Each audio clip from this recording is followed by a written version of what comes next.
YouTube, bienvenue sur cette bataille qui va se faire en tiers 9 sur la carte des mines. On est avec l'écureuil démolisseur et son léopard prototype A. On est avec Bart Mancuso et son Yak Tiger et Fefe de Ferrari 42 avec son T55A. Donc le léopard prototype A est un médium, très mobile. Mais le prix de cette mobilité, c'est une armure relativement faible.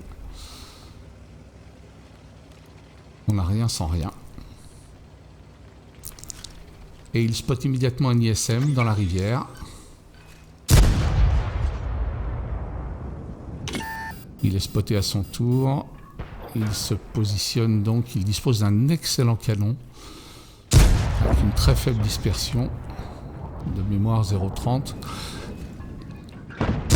Et il commence à ouvrir le feu. Ouh, elle n'est pas passée loin celle-là. Sur cet ISM. Il s'est mis tout seul dans une position très délicate. Le même angle depuis le Yak Tiger de Bart. Il dispose également d'un canon d'excellente précision à 128 mm.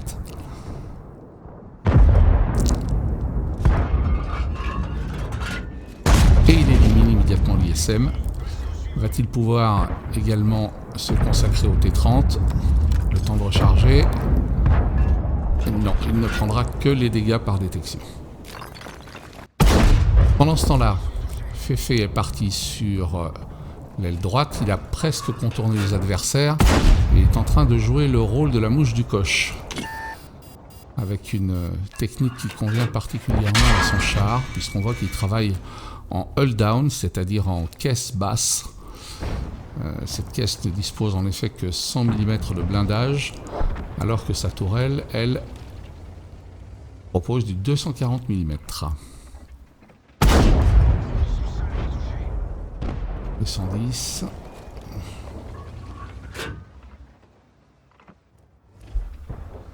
A-t-il une autre opportunité de tir? Non. Le 705, l'object. Il assure ses tirs. Il assure ses tirs et on voit bien que là, il n'a pas ce qu'il veut. Ça accroche un peu. Oh, un beau tir sur l'IS-3. Il est spoté.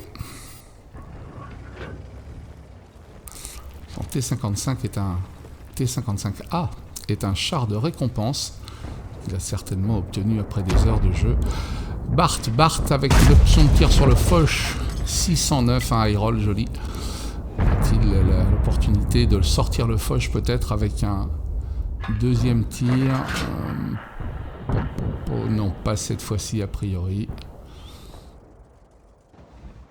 Nous revenons sur Fefe. L'IS-3 prend sa revanche, hein, c'est un petit peu... on se touche chacun son tour avec le 705 et l'IS-3. Le Lorraine 40 tonnes qui est sur le plateau là, qui punit Fefe. Il joue dans la cuvette. Son canon bénéficie d'une excellente dépression. Hein. Alors, option de tir ou pas? Oui. Là aussi, c'est pas passé loin.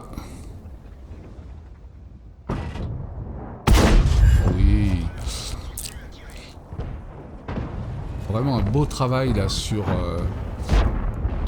le côté et l'avant, la pointe de l'attaque alliée. Personne sur le plateau. Fefe va pouvoir sortir. Voilà, ce T10 de la partie.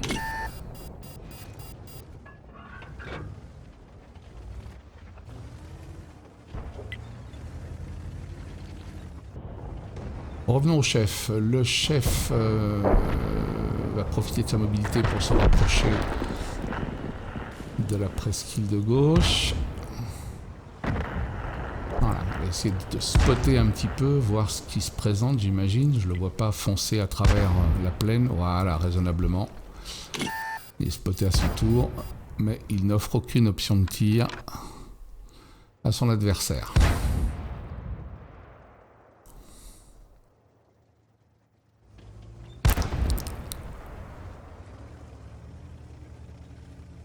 Il se repositionne derrière le rocher. Il sort un peu. Oui, il est là. Peut-être changer de position. Il est spoté. Un side scrapping. Est-ce qu'il a un angle de tir? Un tourello. Le 50 en face, c'est un bon sniper.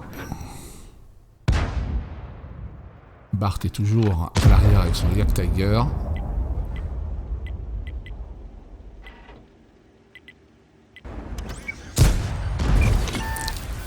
Et descendu dans la rivière, il a le Foch qui est éliminé sous ses yeux. Il va revenir se positionner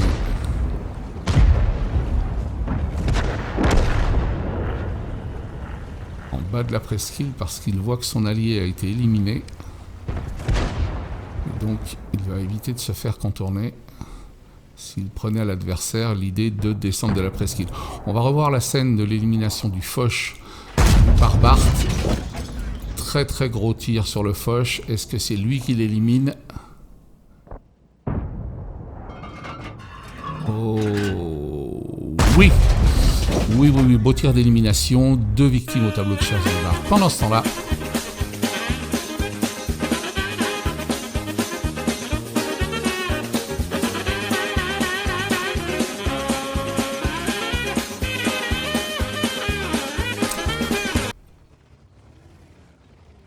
Féfé s'est repositionné sur le plateau des mines de façon à soutenir le chef. Mais attention au Scorpion G là-bas. Est-ce qu'il a un angle? Est-ce qu'il le voit? Position classique de défense des TD. Il va pouvoir entamer le point de structure des adversaires. Voilà, ce fameux 50 qui tout à l'heure était extrêmement virulent contre le char de l'écureuil de Mélisseur. Ouais, très très gros travail de Féfé. Est-ce qu'il va le sortir?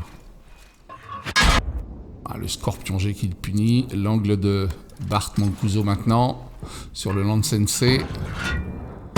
Oh, le Land Sensei a eu mal. Là, je pense pas qu'on le revoit tout de suite. On voit que le 50 prend des dégâts aussi. Ils sont en fin de vie tous les deux. Hein. Là, c'est du sursis. On voit l'écureuil qui va remonter vers le plateau.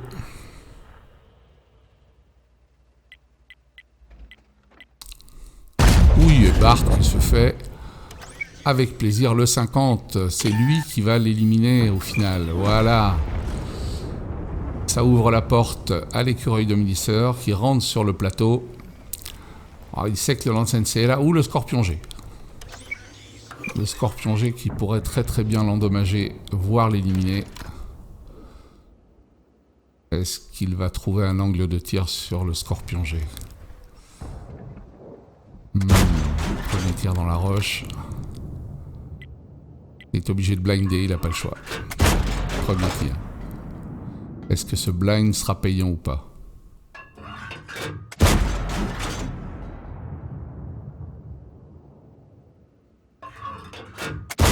Blind payant. Blind payant. Il n'y a plus que le Land Sensei, mais le chef n'a que 558. Il prend 290 de dégâts et sort le Land Sensei. A priori, sur la vision du chef, la victoire est annoncée. Nous allons regarder les perspectives des autres joueurs maintenant, avec notamment celle de Féfé sur son plateau qui constate qu'il y a un Object 705 qui est toujours là.